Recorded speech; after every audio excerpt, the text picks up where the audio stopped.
অনুসরণ করেছিলেন বলে খবর পেয়েছি। তারা বেরিয়ে আসলে আরও পরিষ্কারভাবে জানা যাবে। এবং আমার আসলে আমাদের জাতীয় কবি কাজী নজরুল ইসলামের কথা মনে পড়েছে। পত্রিকায় তার লেখার জন্য তাকে আটক করা হয়েছিল, আপনারা জানেন, আনন্দময়ীর আগমনে কবিতার জন্য। তারপর 39 দিন তিনি অনশন করেছিলেন, হার মানেননি। আমাদের সন্তানরাও হার মানবে না। এবং এই 6 জন কিন্তু শেষ নয়, এর বাইরেও আরও অনেককে আটক করা হয়েছে। অনেক জায়গা থেকে নারীদের আটক করা হয়েছে কোনো নারী পুলিশের উপস্থিতি ছাড়া, সে অভিযোগ আমরা পেয়েছি। বিভিন্ন জায়গায় মোবাইল চেক করা হচ্ছে, যার কোনো অধিকার আইন শৃঙ্খলা রক্ষাকারী বাহিনীর নেই। এইগুলো অবিলম্বে বন্ধ করতে হবে। আজকে আমার স্ত্রী আমার পাশে রয়েছেন, তিনি একটু আগে ঢাকা বিশ্ববিদ্যালয়ে যাওয়ার চেষ্টা করছিলেন। আমার শাশুড়ি, তার বয়স 69 বছর, তারা ঢুকতে পারছিলেন না। এই 3 জন মহিলার ভয়ে আমাদের দেশের পুলিশ তটস্থ হয়ে রয়েছে। তারা বিশ্ববিদ্যালয়ে ঢুকলে নাকি খুব বড় সমস্যা হয়ে যাবে। এই বাধা কেন?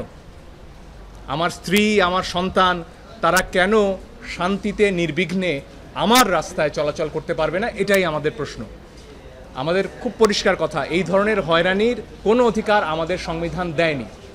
মোবাইল চেক করা যাবে না, বিনা কারণে কাউকে তুলে নেওয়া যাবে না, নারী পুলিশের উপস্থিতি ছাড়া নারীদের ধরে নেওয়া যাবে না। এগুলো অবিলম্বে বন্ধ করতে হবে।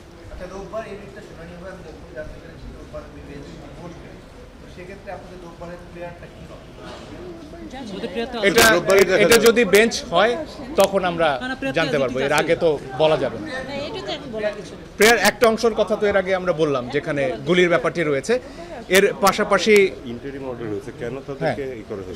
সেই সবগুলো বিষয়ে আসতে পারবে। এবং এই 6 দিন কি হিসেবে তাদের রাখা হলো সেটাও নিশ্চয়ই সরকার বলবে আমাদের, যে তারা স্বেচ্ছায় ছিলেন কিনা, কেন তাদের অনশন করতে হলো, এই বিষয়গুলো তো তাদের বলতে হবে, জবাব দিতে হবে। ছেড়ে দিলেই তো আইনি প্রশ্নের শেষ হয়ে যাচ্ছে।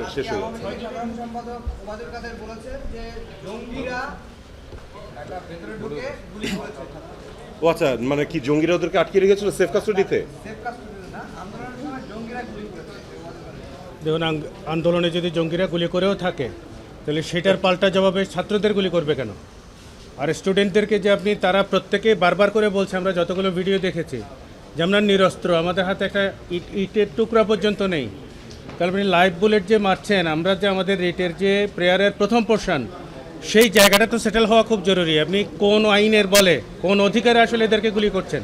আর গতকালকে দেখবেন আপনারা হাইকোর্টের গেটে যখন ওরা মার্চ ফর জাস্টিসের জন্য স্টুডেন্টরা আসছিল, তাদেরকে অনেককে চড়থাপ্পড় মারতে দেখেছি। ঢাকা বিশ্ববিদ্যালয়ের একজন শিক্ষিকাকে ধাক্কা দিয়ে ফেলে দেওয়া হয়েছে রীতিমতো।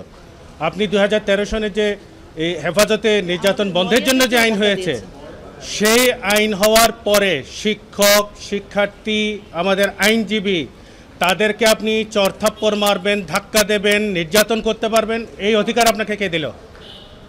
আমি তো মনে করি যে প্রত্যেকটা ক্রিমিনাল অফেন্সের জন্য তাদেরকে দায়বদ্ধ করা দরকার। এবং ডেফিনেটলি আমরা এই বিষয়গুলো দেখব, যে তারা কোন ক্ষমতা বলে, কোন আইনে এই মানুষগুলোর গায়ে হাত দেয়। শিক্ষার্থী, শিক্ষক কিংবা আমাদের যে কোনো সাধারণ জনগণ, আলাদা করে কোনো ক্লাসিফিকেশন আমি করতে চাই না। সাধারণ জনগণের গায়ে কোন অধিকারে তারা হাত দেয়, নির্যাতন করে। এই নির্যাতন 2013 আইনে খুব পরিষ্কারভাবে বলা আছে যে তারা কি করতে পারবে এবং কি করতে পারবে না। আমি শুধু একটি সাপ্লিমেন্ট করি, আমরা যেহেতু কজ নিয়ে এসেছি, আমরা এখন দাবি করছি একদম বিনীতভাবে, একদম নির্মোহ দাবি এটা, যারা গ্রেপ্তার হয়েছেন বিনা অপরাধে শুধু প্রসেশনে যাওয়ার কারণে, প্লিজ তাদেরকে ছেড়ে দেন, প্লিজ। R linger